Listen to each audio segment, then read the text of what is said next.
Afternoon everyone, Ian from DIY Home and Gardening, 15th of October. I'm on the allotment and I'm going to start planting these garlic. So if I turn the camera around and we can have a look as to what varieties I'm growing, where and how.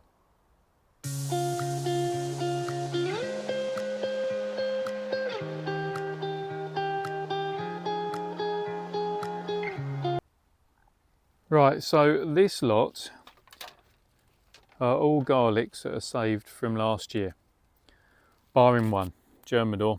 I've added that back in this year, not grown it for a couple of years. So if you're growing garlic and you're based in the UK, then you would have found that this year's harvest was a little disappointing on the basis that it was just so cold, so wet for so long. Wet autumn, wet winter, and a cooler, wetter, and more dull spring. So the bulbs didn't get as big, the corms didn't get as big, and rather disappointing. Nevertheless, we are planning ahead for next year. So, you know, you've got to do things the same way as normal. So 15 varieties of garlic, split into H for hardneck and S for softneck. What's the difference? So hardneck are the varieties that produce a scape or a flowering stem. You would have seen probably loads of influencers showing how wonderful they look by just picking off these tall stems that have like a triangular top to them. Well, that is a scape. It's the flowering part of the garlic, only applicable to hardneck type garlics. So because it's a flower, it essentially comes from the center of the bulb and shoots up with the leaves around, and it then forms these cloves around the outside of where that hard stem is, hardneck. I think personally the hardnecks have a more garlicky taste, if you know what I mean. Generally speaking, they ripen earlier than a softneck variety, and you need to use them a little bit quicker. They are as tough as anything though. That is the one thing with them. They will go through colder weather. Softnecks, on the other hand, they don't produce a scape. So because they don't produce a flowering stem in the middle of the bulb, it then means that you end up with a bulb forming in the middle and then individual cloves around the outside. So you tend to get more cloves per bulb, but they are generally smaller than a hardneck clove. Make sense? The other thing with softnecks, again, I tend to find, or tend to think, that they have more subtle tones, more subtle differences to them, not quite as pungent perhaps as the hardnecks are. So softer, more delicate tones in some of the softnecks, smaller cloves as we said, and they do keep longer, so they will store longer once you've let them ripen.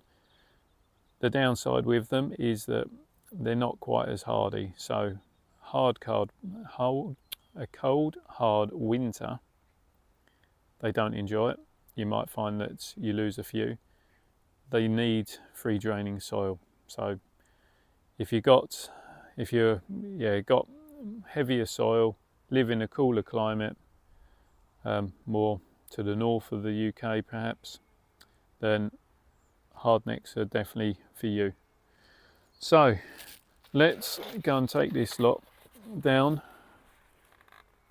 Actually, I haven't even told you which varieties I'm doing.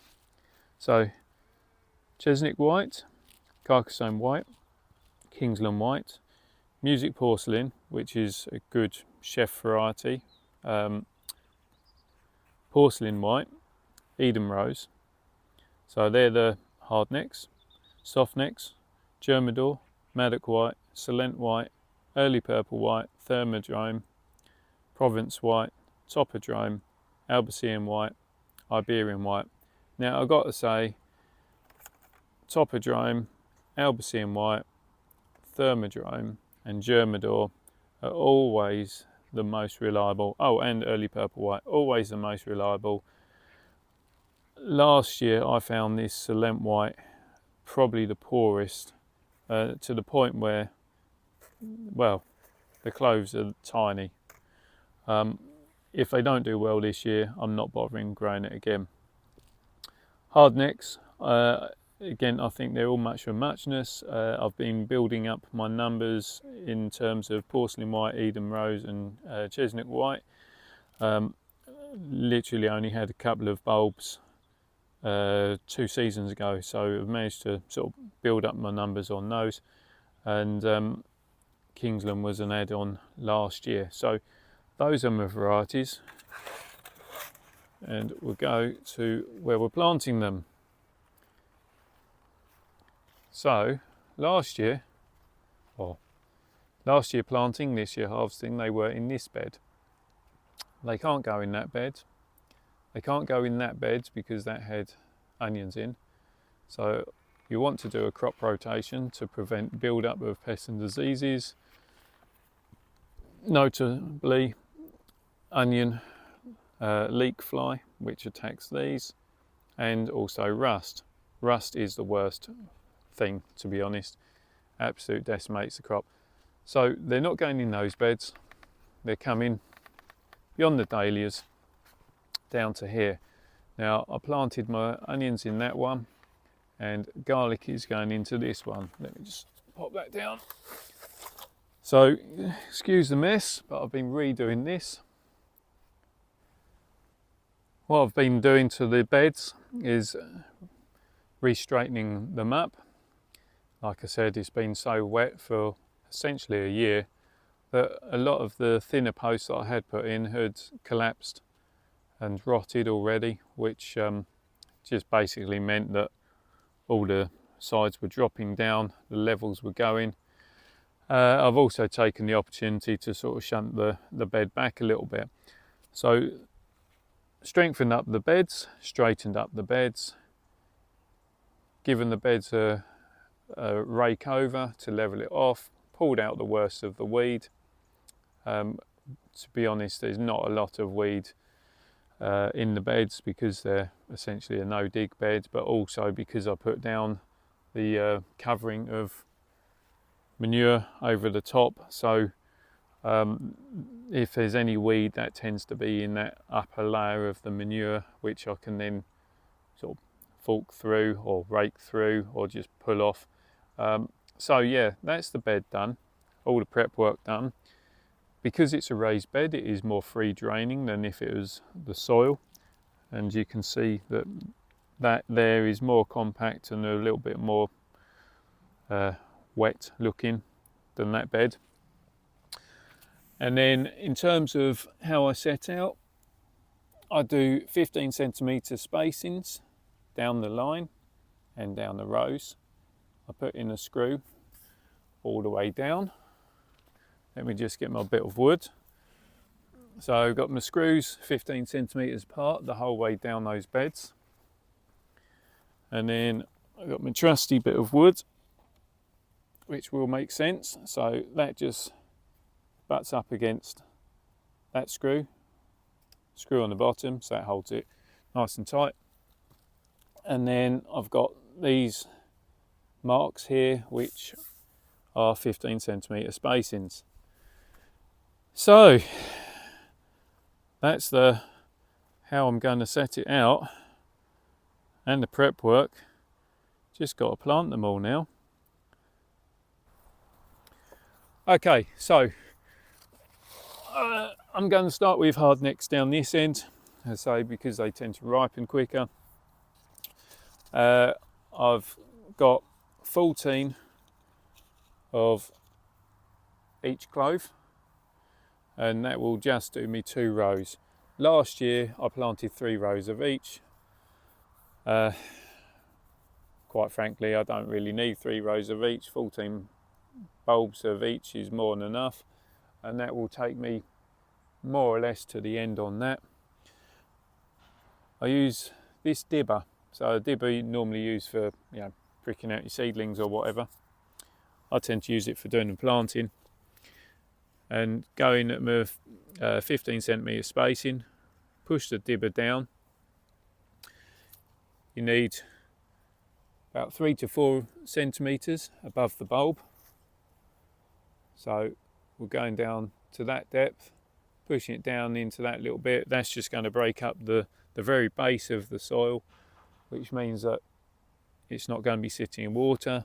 Place the bulb in, or clove in, whatever you want to call it, and then repeat. So I'll make all these holes first. We just set out on a couple of varieties. Oh.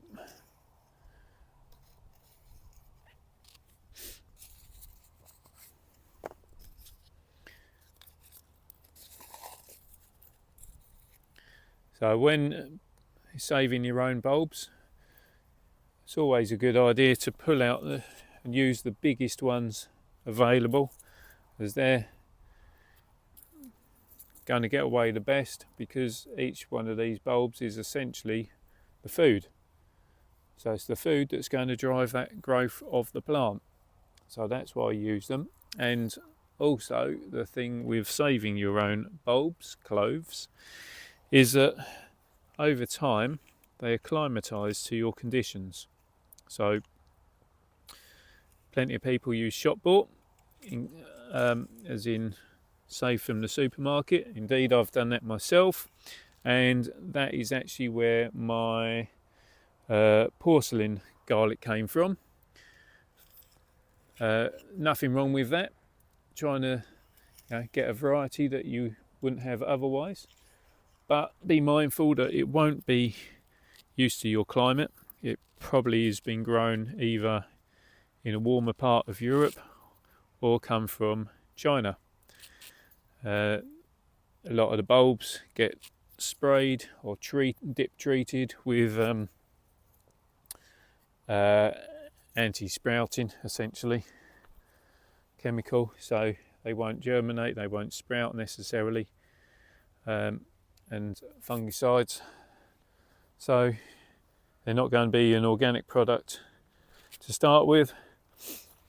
They won't necessarily grow particularly well to start with, but after a year or two of you growing it, like I say, your saved bulbs, saved corms, cloves, will acclimatise to your conditions and be happier in your conditions than when you first acquired them. So just move that out of the way, ready for the next one.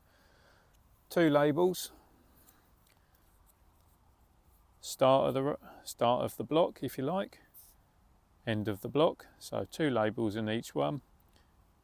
Don't plant them right, put them right at the edge, because the soil, as it shrinks or whatever, the labels will drop away, so just do them to the side. And then once you've planted them all, just give them a cover over, either your hand or rake, like so, and on to the next one. Easy as that.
Okay, so that's all of the garlic in. Just give it a light rake, just using the backside of that. Fill all the holes lightly. And what I will do once I can get hold of some of it is I will then cover over the whole bed with about 2 inches of straw or manure, and that's just going to help insulate the bulbs over the winter period, and it will also help with the organic matter content of the bed as well, providing some extra goodness for the spring, for when they all these cloves start growing. So what I've done, that first section is the hardnecks. Now I started this end with the softnecks, which will give me this middle section here where nothing currently resides, but I have some plans, and I was conscious of the fact that last year, well, this year, whatever you want to call it, yeah, I actually had a lot of garlic. Probably didn't give it the space that it needed, and what I found was that the hardnecks got a bit of rust, and that seemed to spread through relatively quickly. So I thought that actually if I have a bit of a point of separation between the hardnecks and the softnecks, then it might allow me that extra bit of time that the softnecks need to get their size. That's my thought. So yeah, for the time being, I've got that gap available to plant with something else. Not quite decided what that's going to be.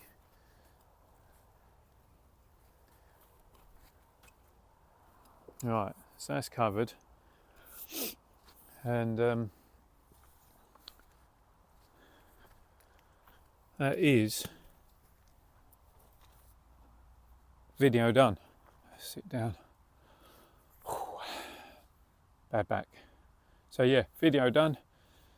15 varieties of garlic planted. Not sure how many cloves that equates to. Quite a lot. Couple of hundred, maybe, just under. So yeah, garlic planted. Like I say, all that's left to do, put a couple of inches worth of manure or straw over the top of that, give it that winter blanket it likes, seems to like, and essentially don't worry about it now. Won't do anything to these beds until we get to about February time. So that essentially is my planting, my autumn winter planting done, which allows me now to just concentrate and do whatever it is I want to get done. So as always, if you've got any questions, then please send those questions to me. I'll do my very best to answer them for you. If you like what I'm doing with this video, or indeed any other videos, please subscribe to the channel. Don't forget to hit that reminder button so you don't miss out on the future videos that I do.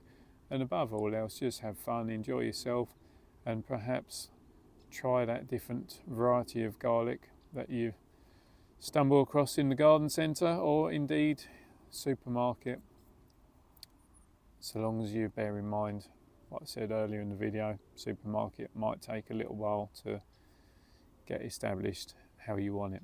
So till next time, bye for now.